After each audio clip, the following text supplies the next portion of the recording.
ay ating iniwasan kung ito ay ating kakagawa at kapitindaan. First, end the flow. I-destroy natin yung maaaring pamakayan na malas pamamagitan ng pagkaot sa mga kagamitan ng maaaring pagdipunan ng tubig at pagsigiran ng malas. Self-protection. Ito yung pamamagitan ng pagsuot ng damit na may lahat ng manggas o pantalon o maaaring paggamit ko ng interpreter lang. Early consultation. Unang pinipelak ka ng katulad ng pananakit ng tiyan, tuloy-tuloy na pagsusaka, pagbilbil ng labi o ilo, pagkakago o pagkabalisa, dapat po kuminsultan tayo sa pinakamalapit ng pagkendo at doktor.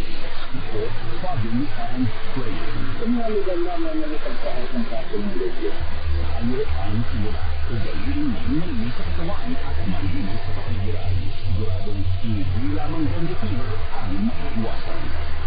Isang paalala mula sa Radyo Pilipinas. Bagong Pilipinas para sa bawat Pilipino.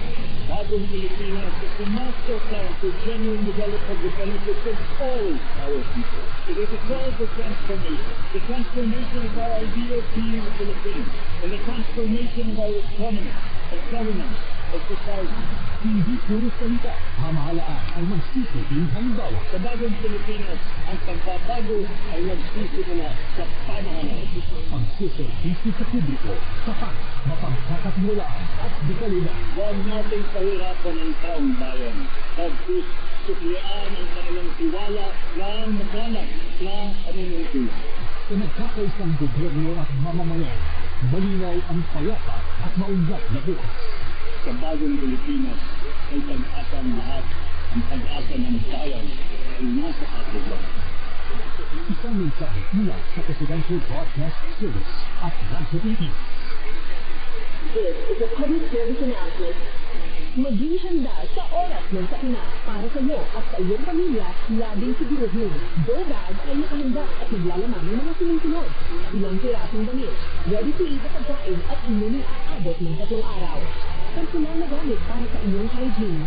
First aid kit kabilang ang alcohol, bandages, gamot sa lagnat, ubo at siko, pati na rin ang inyong vitamins at maintenance medical. Maglagay ng tipo, flashlight, lighter o posporo. Huwag kalimutan ang mga charger o power bank. At higit sa lahat, isama ang mga importanteng gamit gaya ng inyong mga legal na dokumento, ID, ATM o passport, insurance, at iba pa. This is a public service announcement. Public service announcement. Presidential Broadcast Service. Paliwanag mo sa tao na hindi totoo yan. Dahil ang totoo, yung totoo ang dapat ninyong malaman.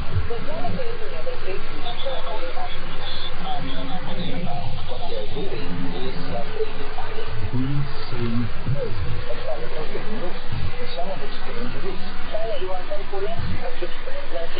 At di magpapakalat ng disinformation at disinformation ang kasalukuyan at administrasyon.